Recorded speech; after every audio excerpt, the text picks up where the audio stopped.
Hello, boys and girls. We are back with our perspective drawing for week 8, and this is part 2 of this perspective drawing. So on the 7th week, week 7, we did our drawing. On week 8, we are doing the coloring. Okay, so I want to talk to you about some really good coloring choices that some other students did. But first, I just want to go back over perspective. So, if you are around anyone at your house right now, I want you to tell them what you think perspective is in your own words. So, what is perspective? If you had to go and explain that to someone, what would you say?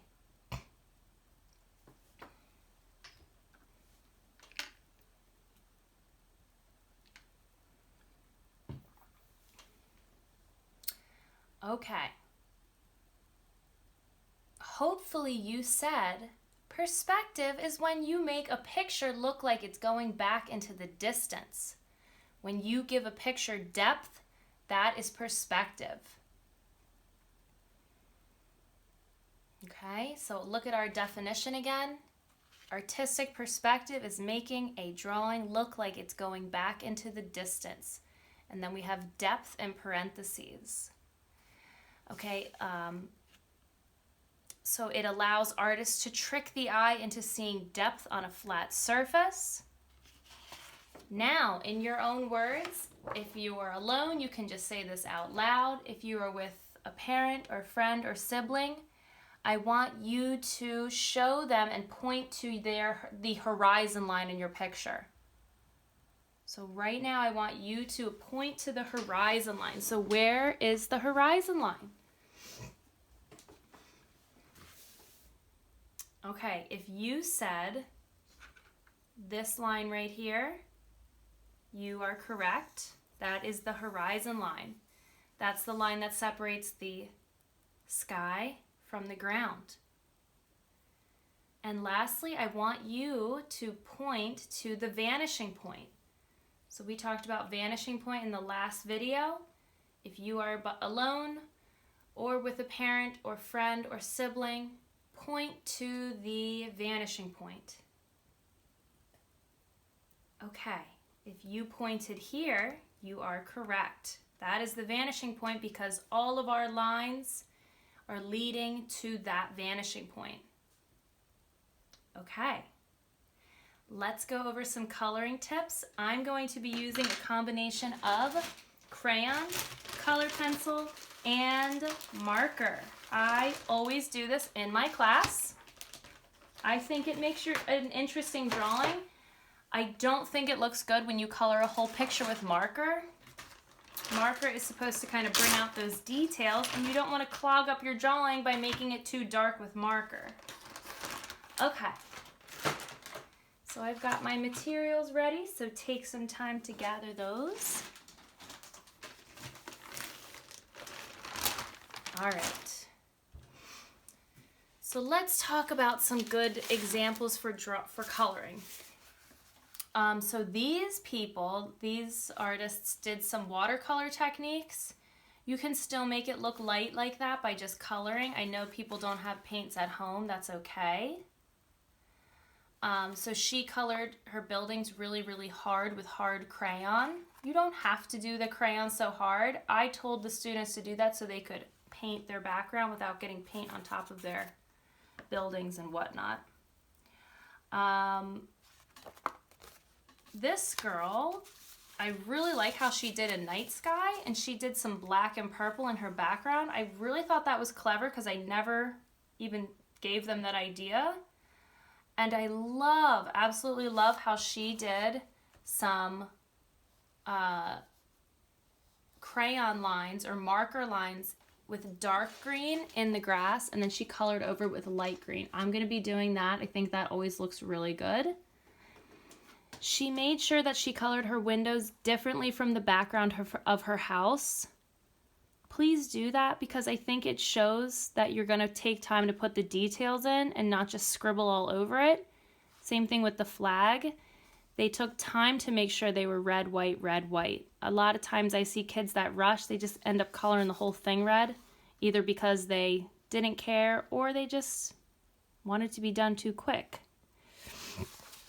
She also made these really nice mark making techniques with a white crayon, and then she painted over some of them and they made a really interesting mark that looks like real water kind of.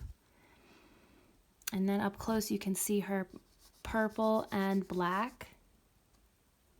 And then I really like how she kept it interesting with the coloring of the sidewalk.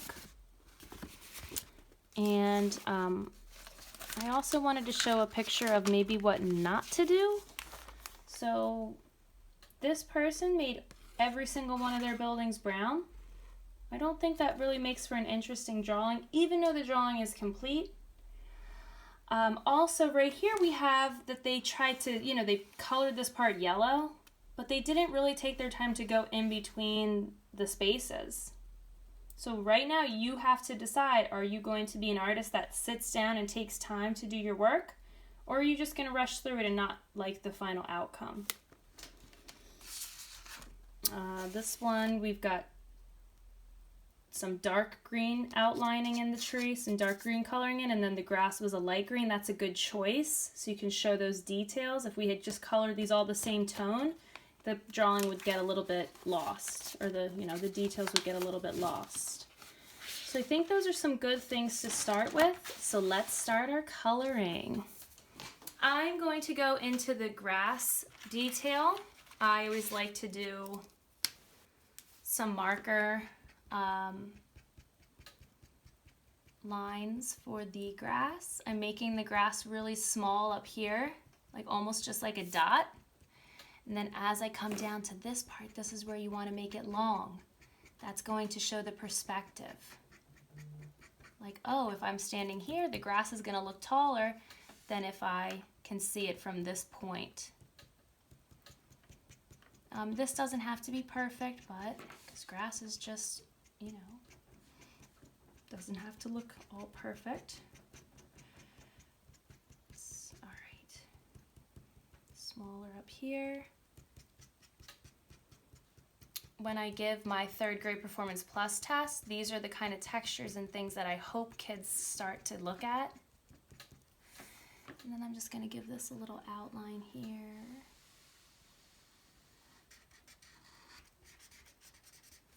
And a little outline here. All right, and then I'm going to also add some textures in the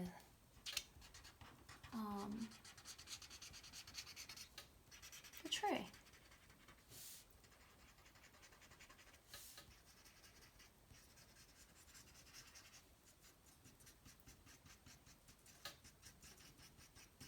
Just to make my drawing look more interesting.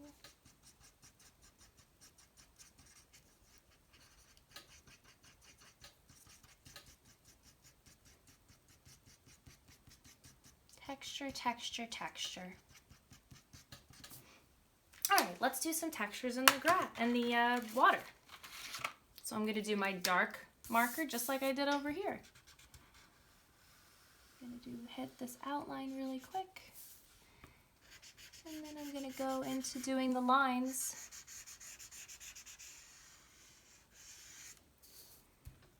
I just keep my lines pretty subtle, but I remember the one girl in the other picture, she was making them like super curly and crazy. That's just like I think that looks kind of artistic when you do kind of a different thing than when it looks, but like kind of whimsical, but do what you want.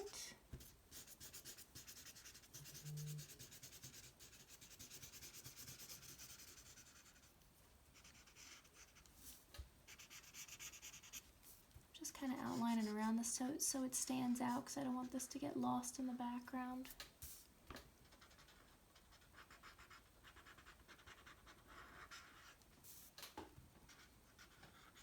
All right.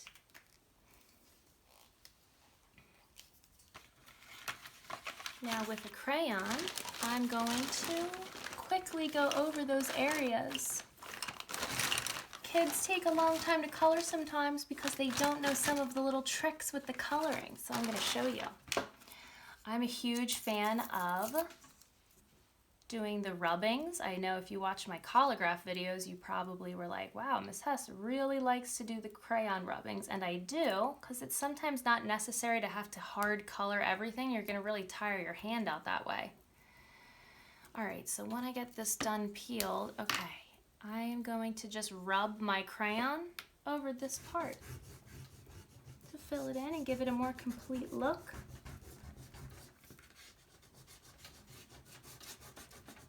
It takes me just half the time if I had to color it like normal.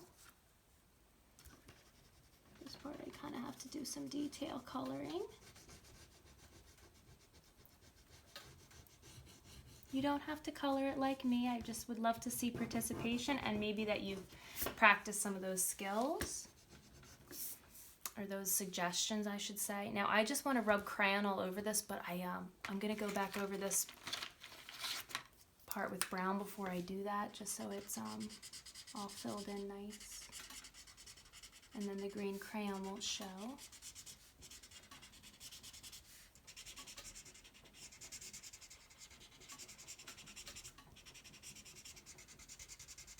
Okay, I'll come back to the brown. Or you know what, why don't I just get it all done now?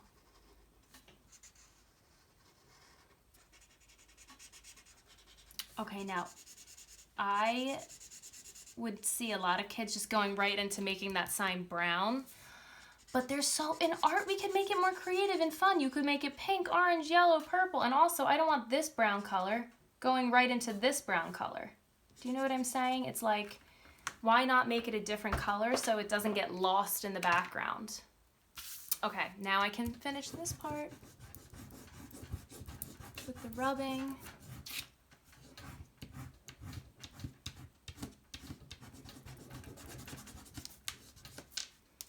That part's all done.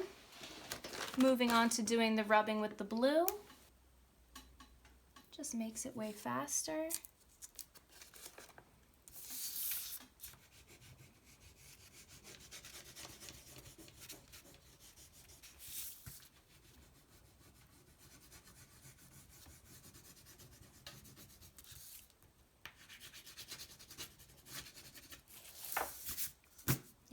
A huge chunk of that out of the way. I'm going to do really hard coloring with my sidewalk and with my crayon. With my lines for the road. This has like a ton of old crayon on it, so I'm just going to scribble on the back really quick to get some of the old crayon off so it doesn't leave marks all over my drawing. See how all the dirt's coming off of it? These have been in the bag for a really long time, so when they touched other crayons, they got a little messed up. All right, now I can color these yellow parts. You'll see why I'm doing crayon in a minute, because I'm going to do the rubbing over top with the black to make it kind of look like a gray tone. Now, if we had watercolor, we could just paint right over this and the watercolor would just wipe right off of there. And if you're in 3rd and 4th grade, you probably already know the trick that I'm talking about because we do that a lot. Same with this, I'm going to color this kind of hard.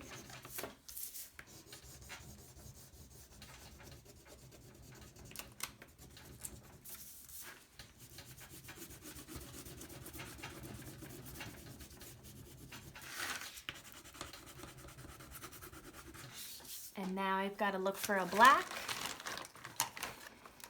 to do the rubbing for the ground. I just think that the rubbing also makes the actual texture of the road look super real. It would take forever if I was just, coloring perfectly. It's hard to maintain the same direction when you're coloring too if you do it that way. All right. Gently rub over. Doesn't that really look like a road? The gravel in a road, I should say. Get in between these little areas carefully and not making it not obvious that I really tried to color so perfectly in between. Got some lines underneath here that I would watch out for.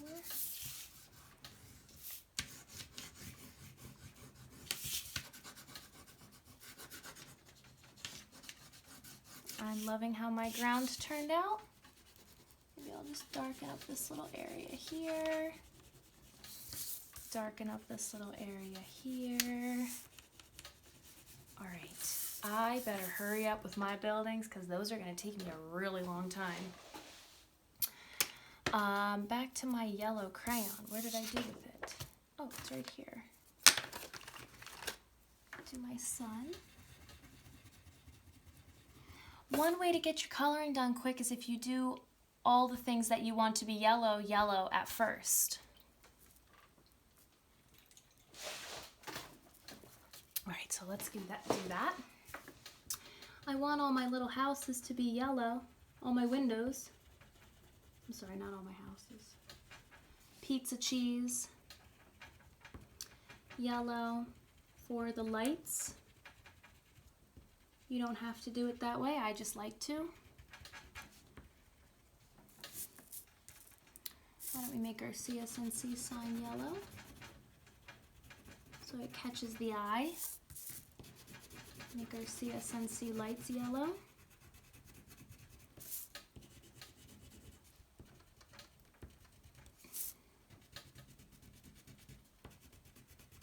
All right, for one building, I'm just going to switch it up and do some different coloring in the windows just to make it fun.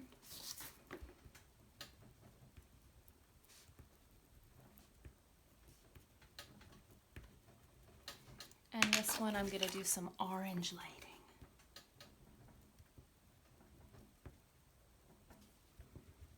This is some light at the top here. And, you know, just try to keep it a little bit interesting.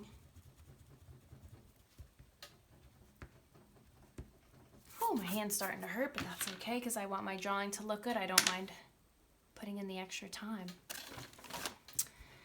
All right, we're gonna need some red features. Don't you hate it when you pick up a crayon and then it's like a pink color? I luckily got away with the red.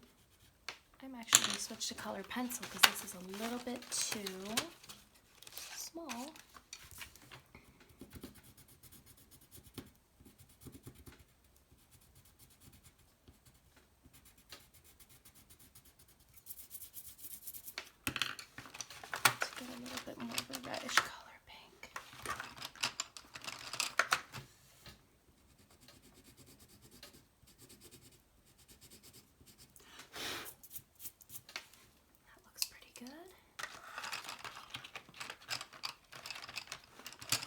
Definitely use these different things to help you out.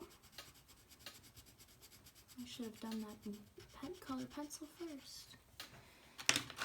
Make sure you're using the tools that you have.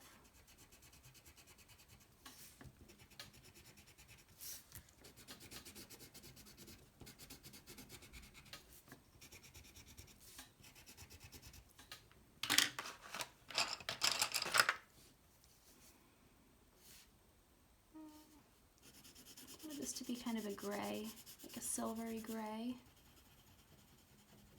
Same with this little plane, I wanted it to be kind of a gray color. So I'm just gonna mix some gray, some black and some blue in with it. See if I get a little gray color.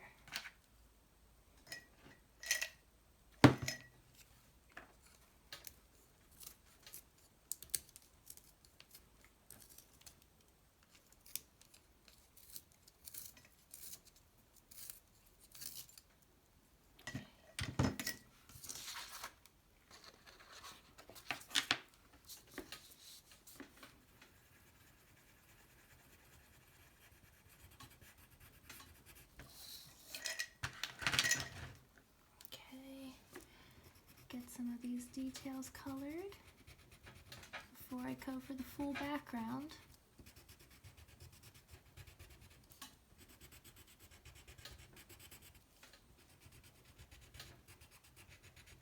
If you want to take breaks while you're coloring, that's a good idea.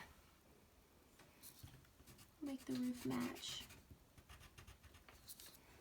Okay, keeping it fun and interesting. We got to keep switching it up. Do some purple.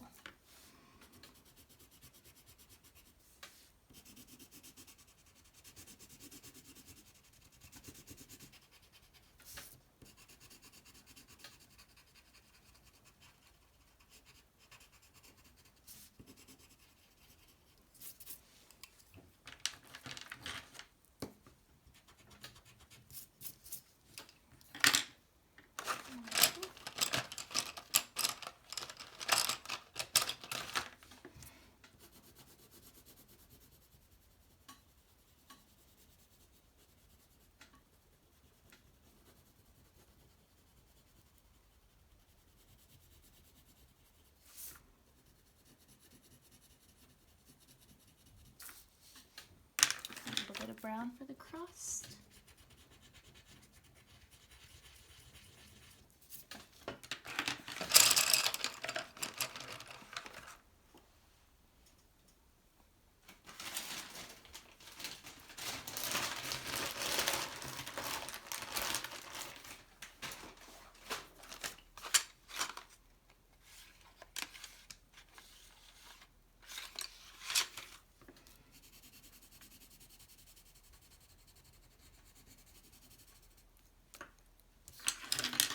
Just loving how this is turning out so far.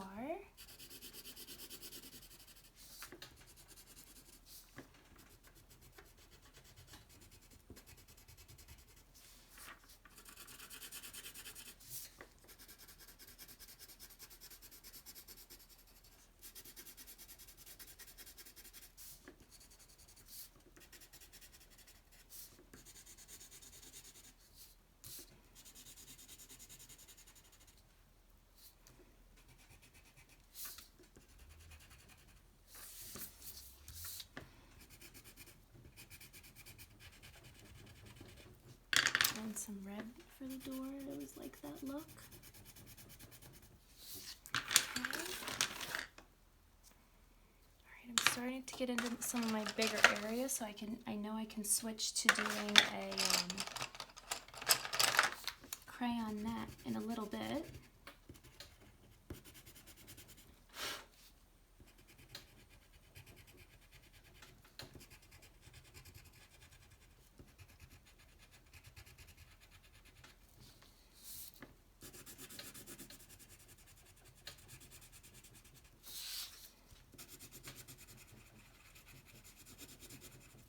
If you're thinking about coloring your sky, which I'm going to, I'm a huge fan of just doing any color. Maybe except for green, but like red, purple, pink, blues, aqua, purple. I think I might already said purple, but keep it kind of interesting. You'll be happy you did. You don't always need blue skies because the skies are always changing color when the sun is setting.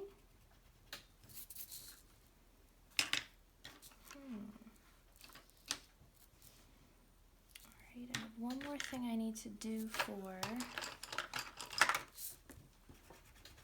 colored pencil, and then I'm going to switch back to crayon.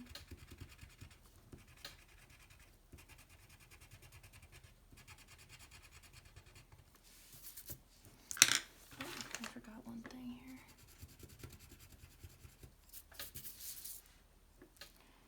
Should I make this mailbox? Do a blue one.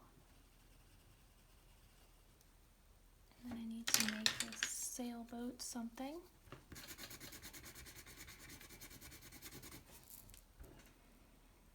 This is looking pretty good.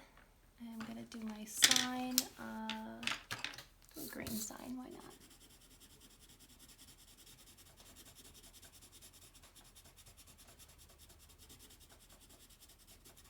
It's been a while since I've actually colored a full picture. I'm really proud of this actually.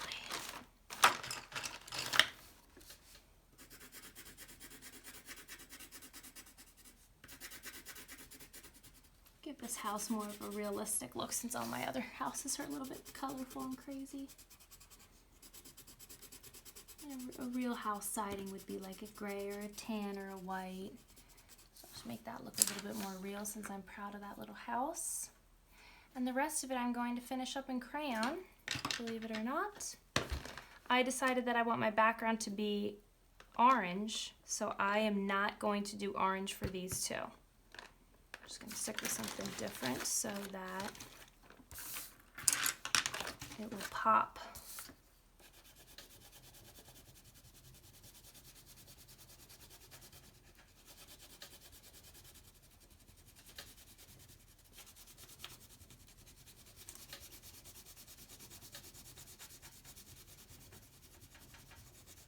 See how I just kind of colored over those little details that I already colored in? With crayon, you can't really see that. See? Especially if you color hard.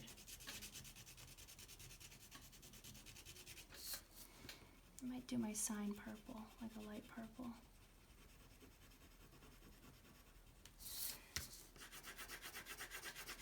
purple.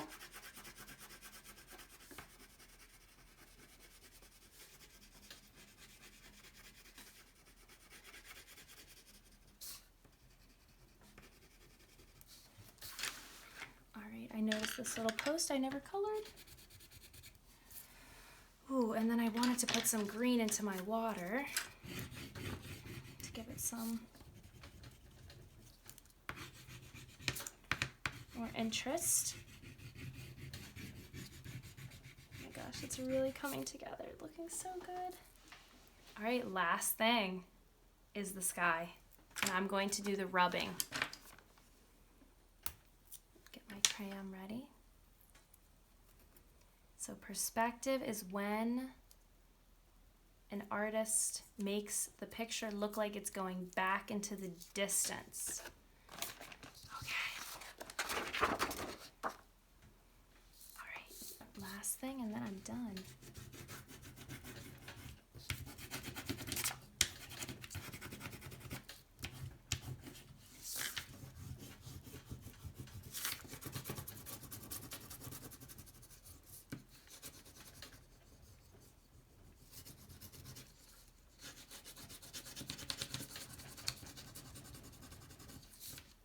It's supposed to be light, so I don't need to dig the crayon in.